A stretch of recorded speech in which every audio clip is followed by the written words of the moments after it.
Hey everybody, I'm Frank Russell and you're watching for BassPlayersOnly.com. Hi, and welcome to ForBassPlayersOnly.com. I'm John Liebman, founder and first baseman. You know, a lot of people think they're too old or it's too late for them to learn how to play an instrument. So I created For Bass Players Only for people mostly over 50 who want to play bass, because I believe you're never too old and it's never too late to experience the joy and the pleasure of making music. For Bass Players Only, that's what we're all about. I'm excited about this week's guest. We've got a good one. I first met Frank Russell in LA. I think it was at a Jazz Times convention around 1988, give or take. And he was playing with Henry Johnson, killer guitar player. Frank is an award-winning musician. He's based in Chicago. In addition to Henry, Frank has played with Freddie Hubbard, Ramsey Lewis, Alphonse Mouzon, Wallace Roney, the list goes on. And the highly acclaimed South African vocal group Ladysmith Black Mambazo, who contributed a lot to Paul Simon's Graceland album. Frank has also released some stunning solo albums of his own, including Covering All Bases, Circle Without End, and Influences, a tribute to bass guitar in jazz. Now he's heading a group called Windy City Jazz Electric, featuring some heavyweight players like Robert Irving III, who did a lot of work with Miles Davis, Paul Wertico, whom I've seen perform live with Pat Metheny, Corey Wilkes, Stephen Eisen, Jose Rendon. I've watched a few video clips of the band, and they are awesome. Hello, Frank. Welcome back to Bass Players Only. Always great to see you. Great to see you, John. It's been a few years. Yeah, it's been about 4 years, believe it or not. We've spoken since then. But we did a couple interviews. The first interview we did on For Bass Players Only, you know how long ago that was? That was published February 8th, 2010. Wow. Yeah. Wow. Okay. We did one more recently, published in September of 2019. That's when the Influences album came out. But you've always got something cool happening. There's always something to talk about. Let's start with the new band. Tell me about the Windy City Jazz Electric. Well, yeah, that's kind of a dream come true. It just dropped into my lap from nowhere. I've never played with Paul Wertico. I've always wanted to play with him. And it's been a revelation to play with that guy. I mean, he knows every rhythm from Africa to all the continents. And he's just a mind-blowing guy. Anyway, a guy called me up, Dave Katzman. He's a guitar player, blues, him and his wife. And they needed a band at the Highland Park High School. Somebody had pulled out and he needed to find a great band quickly. And he called me up and he said, Frank, we need a band. I got in mind you, but there's a caveat. Robert Irving has to come with you. I said, well, I'll see if I can manage that. And he had a mind of having Paul Wertico in the band. So I said, that sounds great. What about Corey Wilkes on trumpet? He says, wonderful. Then he says, Joe Rendon. And we both kind of gravitated towards Steve Eisen. These are all such monster players, man. Did I mispronounce Jose? What you said? Yes, Jose Rendon or Joe Rendon. Yeah. Rendon. Okay, I said Rendon. American. Rendon. Rendon. Okay. Yeah. Such a prolific percussion player. Anyway, we put that band together in about 2.5 hours. I called everybody. He called his guys. And everybody was excited about the idea of doing a show together. And then we just thought, well, what about if we made this an official band? And everybody was excited to do it. Everybody's doing stuff all over the world. But while we're in Chicago, we'd like to just put something together to kind of represent Chicago at its highest form. And I think we're doing that. I don't know how I got to be the leader with all these heavyweights, but I just thank the guy upstairs. And you know, you go over Paul Wertico's house for rehearsal. He's got 7 Grammys sitting there on his mantle. Gold records all over the place. Guitars given to him and signed by Pat Metheny. It's pretty heady stuff. But the cool thing was I went in there. I played with some legendary drummers myself. From like he read Peter Erskine, Alphonse Mouzon, so he knew, you know, I had a little resume myself. Yeah. So anyway, we did our first show. It was just incredible. We played for Highland Park High School, about 800 students who were ready for a show. They haven't had a show in 3 years. Well, what was the event? Was a function? It was something for the Holocaust memorial type thing, where the one of the girls that played violin was giving a Holocaust violin that came from the and I saw a story on the news. Like that was it, right? Yeah, okay. and she played the Isaac Perlman's John Williams Schindler's List, and there wasn't a dry eye in the house. Every time I hear Isaac play it, I cry too. So to see this little young girl playing it so beautifully, I'll send you a link to that. Please do. Yeah, because I just saw a snippet on the news. She moves a lot when she plays. Well, there might be a different. There's some different. They took it all over the country, so it might be a different one. Ross Common, is that? This was in Highland Park. Okay, well, it was probably the same group, but it was same group. Yes, okay. Same mission, same purpose. The violin is going around the country. Yeah. Gotcha. So it was pretty amazing performance, and I listened to the playback of it for the board tape. It might be a live album. Now that takes a lot of gumption to your first gig out to record a live album, and but these guys, I think we pulled it off. I'm sure you did, and it's that's something to be said for spontaneity too. Which you capture. I found it very straight ahead and very easy on the ears. I wasn't sure what to expect, and to be honest, when I hear names like Art Ensemble of Chicago, I get a little nervous because I know that's where Corey had played. But this band, this band is not like that at all. No, this is not avant-garde. This is pretty straightforward, straight ahead jazz, electric jazz. We're going to incorporate everybody's stuff. We did a couple of Paul Wertico tunes. We did one of my tunes that I'm going to do for my upcoming Ladysmith Black Mambazo album. We did two of Bobby Irving's tunes. We only had one rehearsal, so there's only so much we could do. And we pulled it off, man. You just, it made MP3s for everybody, got them in the charts. And do you know, on all my records, I've never rehearsed one time. These guys were on the road with George Benson, did blah, blah, blah. And they came in, they had a few hours to come in. I get them the MP3 and the charts, and we just say a prayer and do it. And I don't know how we did it. Well, you did. Just from what I saw online, it was. It sounds like you've been playing together a long time. Yeah. Well, let's talk about. Well, before we get off of that, any plans for? Or touring or that's what they're looking into. We're getting the website up. I saw a little bit of the website going up. We took photos as a band. They did a 4-camera video shoot of the first concert. What else? Everybody's going to give their schedules. So they're going to go for it. They think this is a special band, and they're going to go to some booking agencies, and they're talking to the guys that booked Spiral Gyro and people like that. And we're going to try to make a goal, but I would love to play with these guys. I said on stage, to my maybe a little regret, I said, this is the best group of musicians I've ever been on stage with. Now, I've been on stage with a lot of musicians. Yeah. So I don't want nobody to take offense, but I'm at the age where I just don't BS anymore. It was the truth. So my wife said, maybe you might have said one of the best.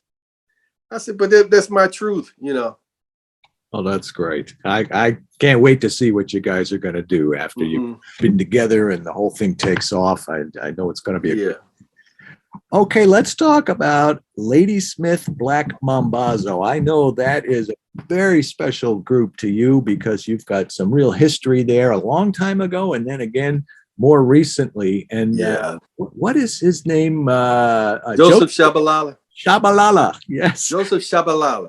Shabalala. Right, and he used to call you Frank Shabalala, right? He did. He did. Until this is how I know a really smart and diplomatic man. My father, rest his soul, he met Joseph 25 years ago. And I was so excited to tell Joseph, tell him what you call me. And I was thinking he was going to say Frank Shabalala. He said, I call you Frank Russell.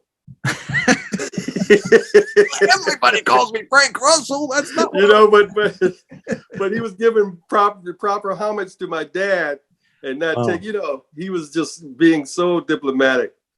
And Joseph was just such a light to me, one of the greatest people I've ever met. There's only two people like that I've known, and that's him and Stevie Wonder. They're on that same kind of a plane of just absolute geniuses and humanitarians, and you could just feel the goodness in them. And we did a cast album for No Matemba, the play I did at Steppenwolf with them 25 years ago.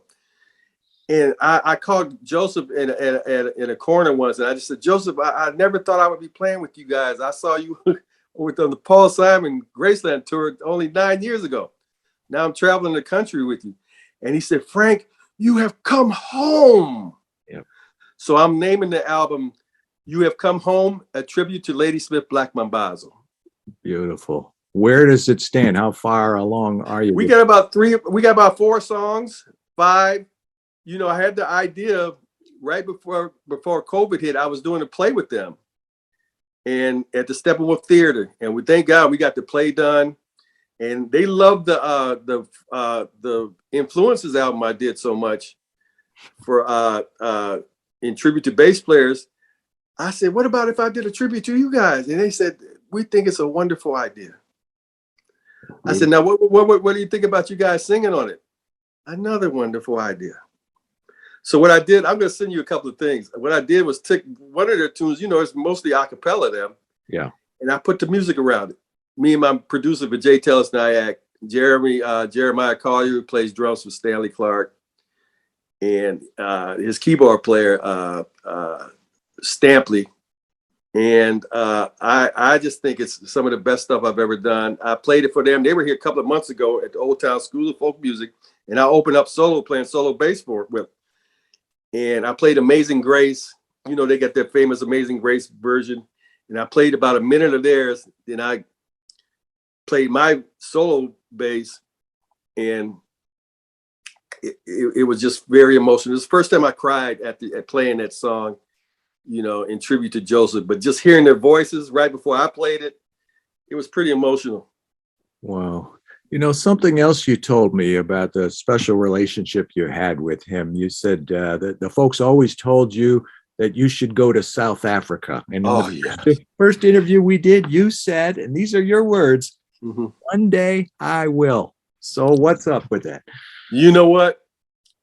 Before COVID hit, like I said, I did the Old Town School of Folk Music. It was the last gig I did for 2 years with them. They were telling my wife, Frank, what are you going to do when we take Frank to South Africa with us? She said, I'm coming with him. And then we were shut down 2 weeks later. They didn't travel for 2 years. I didn't play for 2 years. I sat in this place with all these basses and guitars and stuff and started writing tunes. And I had a lot of time to write and reflect and I think you can hear it in the final mix. I think we got one tune. It's just Vijay Teles-Nayak, my producer and keyboard player. He plays with the Milwaukee Symphony on the side, classical piano. So he's the guy that records all those records that you love. So he plays with the symphony. So he did a thing. I told him to write a beautiful piece on with strings on it, so I could play the melody for a song that they have called "I Live, I Sing" that I got to play in the play. And people told me it reminds them of a remark you made by Weather Report, Jocko and Zawanu. Yeah. So yeah, it's pretty amazing. I know what you're. No, no, no, no, no. Gong, gong, gong, gong, gong, gong, gong. Right key too, baby. I want to take this opportunity to ask you, and we touched on this a little bit in the last interview, but I want to be a little more specific here. For Bass Players Only, as you know, is a bass instruction site. So yeah, got people coming from pretty much every state in the US and I don't know, 50, 60 countries around the world coming to For Bass Players Only every day to learn bass. Most of my students are men in their 50s, 60s, 70s. They're not trying to make a career out of it. They just want to play, classic rock riffs with their buddies, or some blues shuffles, or maybe a little walking bass, some funk R&B. A lot of times when you get to be in your 50s, 60s, 70s, things like arthritis, tendinitis, sore back, sore neck, sore shoulders, you know the list. Yeah. Or you've heard about it. Hopefully you don't have any of that stuff. But I say that just to give you a context of a lot of the people who get to be that age and want to learn to play bass. So I ask you, what advice do you have for somebody like that who wants to learn to play bass? What do you think they should be thinking about? Well, I think it's never too late. Even if, I've had family members who really don't know. One guy asked me, my nickname's Rocky. He said, Rocky, if I got a bass, how long would it take for me to get good as you? About 7 to 8 months? Must have made you feel good, huh? I said, well, I've been playing since I was 14, and so I'm 60 something now. So okay, but anyway, it's never too late. It's a great way to soothe. Music soothes the savage beast, and if you're trying to do it if you're trying to make music on your own, that would be even another more relaxing thing. I believe you have the best platform for learning bass as a novice or as an intermediate. Your site is the go-to that I tell my students to go to. And I've been knowing you for what was that? How many years ago was that? For Henry 35 years, something. Wow. All those years, I never knew your nickname was Rocky. Yeah, I know. I probably shouldn't have said that. But nobody in my family calls me Frank. Okay. It's Rocky. And most of my friends I grew up with. Rocky Shabalala. Never been called that before. But I was so excited when you called me up in your first edition, the funk book, and you said, can I include you in that list with John Patitucci, and I think Stanley Clark was in there, and Marcus Miller. I said, yeah, I think you can include me. I wouldn't mind that. So was that your first instructional book? That was my first book. Wow. That came out in 92. Victor Wooten was not even mentioned in that book. And we did a 20-year anniversary. I remember, and he did the in 2012, and he's been there in a lot of upgrades and Who did the liner notes for that first one?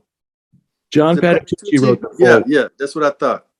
And I think Brian Bromberg endorsed it. Stu Hamm endorsed it. Rich Appleman, who's chairman of the bass department at Berkeley for 40 years, just before Pete Bailey replaced him. And who else? Mark Egan and Bob Cranshaw. Oh, Mark Egan, yeah. I went to every single one of those people 20 years later, and I said, "Can you? We're coming out with a 20-year anniversary edition. Can you reiterate your endorsement? Say something." 20 years later, it's still a great book. Every single one of them came through. There you go. See, that's a testament to you and your important work on this planet, sir. Wow. And it's really, to me, important now, more now than ever. There's a tune that the Ladysmith do that I've recorded. It's called "Tough Times Never Last. Strong People Do."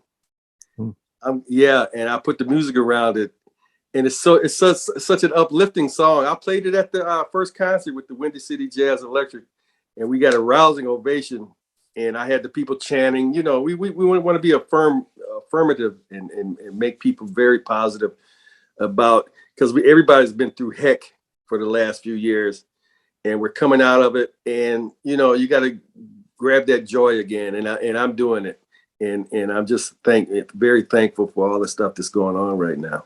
I love the message. That's great. I got you off track a little bit. My apologies, but I wanted to hear if you had more to say about the advice you have for people who want to play bass.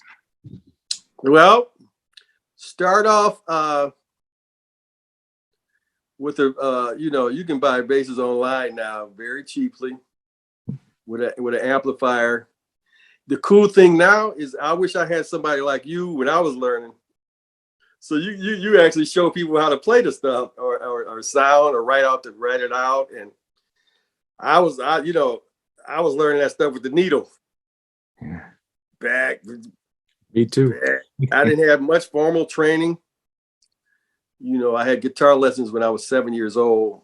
And so I would say, yeah, go for it. I mean, specifically, you got so many hundreds and thousands of great bass players online. You can check out. What I tell my students is to start listening to the bass players from the 70s if they're playing electric. I think that was the most fertile time. So I said, in 60s, you know, start off with James Jamerson and stuff, and graduate to Larry Graham, and I tell them all the guys all the way up to now, you know, to Victor Wooten, and I've got students that love Flea. Can you show me the bass line on that Stevie Wonder tune? And I show it to them. They want Les Claypool. I said, I don't discriminate here. You know, everybody's got their voice. Yep. And so, you know, some guys get a little snobbery when they're, you know, they're jazz artists and stuff. But if you want to learn how to play Flea's thing, let's go over it. But this is where Flea got it from. Yeah. So I always tell him that he got it from Stanley Clarke. He got it from Larry Graham. So, you know, you start with the basics, with the very beginnings, and then just engross yourself into that, to listening all the time, and subliminally it'll come in. I got to tell Stevie Wonder when I played in front of him. I don't know, did I tell you that story? You mentioned him. About 3 years ago. You really loved his bass lines. I don't know that you told me. Yeah, I got to tell him, because he saw me play with this guy, Quentin Primo III, who's a real estate mogul, but plays a really beautiful piano. Anyway, he had us out in LA about 4 years ago playing for Debbie Allen and Shonda Rhimes. And so Herbie Hancock was supposed to come. Our piano player was very nervous. Herbie didn't come. He said, "Oh, that's a load off." Then Stevie Wonder walks in. So anyway, after the concert, Stevie Wonder's wife comes up to me and says, "My husband loves your playing." Whoa. That's what I did. And I said very meekly, "Well, can he tell me that?" So I stalked him. He went in the bathroom. I waited for him. And he came out, and I said, "Hello, Mr. Wonder. I'm that bass player." He says, "I love your playing, brother." I told him what a big influence he was. His Moog bass lines from the 70s, from Talking Book and all those records. Yeah. I said, I studied that stuff just as much as I studied Larry Graham and Bernine and Stanley. Yep. And he says, "I can hear it, brother." So I got a beautiful picture with him. And that was one of the greatest. I cried when he told me that. Can you imagine? I got to ask you, John, is there anybody living or dead that you would want to hear that from right now? And I was trying to think of somebody even beyond Stevie, and I couldn't think of anybody. Maybe Miles. I was at Jocko's house one time about a month before he died. And he really liked my playing. And he said, I don't tell this story very often, but yeah, he asked. He said, "John, I think I've had my time, and I think it's your time to take over." Oh my God. Well, yeah. A month later, he was dead. That really spooked me. And I was at the concert, at the Santana concert. Oh no. He jumped up on stage and they dragged him off. I said to my friend, "That's Jocko." And Alfonso Johnson was playing the solo with Santana. And Alfonso was very tall. And I saw some guy jumped up on stage and he goes over, puts his finger like this over Alfonso's head as if to say to the audience, hey, give it up for Alfonso. And then they dragged him off, and you know the rest of the story. Alfonso said that El Chaco hung out with us all day. We had such a great time. And the last time I saw him, he was in the back of a car or a truck, whatever, they're driving him off. And that was it. But in answer to your question, that's another good one. But I still take Stevie, man. Somebody asked me, what about Prince? What about Quincy Jones? I said, great, but I said I think Stevie. I've heard it for the best, for the greatest. Maybe Paul McCartney. Yeah, but Stevie. Paul McCartney is about the biggest James Jamerson fan you'll ever find.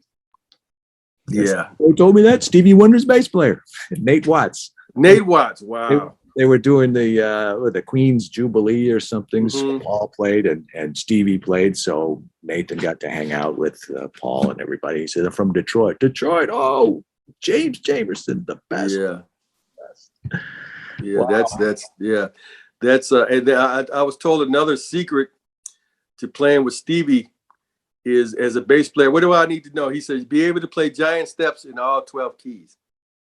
I said, well, I guess I ain't getting that gig. To get what gig? With Stevie? With Stevie, yeah. Why do you need that? I don't know. It's just something he maybe he came up with. Nate Watts told you that? No, Danny Leake. Okay. Danny Leake was a sound man for 20 years. Oh, Frank, this is so great. I really love catching up with you. Thank you so much for reaching out to me and telling me about this great new band. I wish you a lot of success with it. And I know that anybody that hears it, if they're a jazz fan and they like good music, they're going to love it. And good luck. Ladysmith Black Mambazo project also. Oh, yeah. Continue to keep in touch with me, and I will. We know what's going on, and we'll do another follow-up.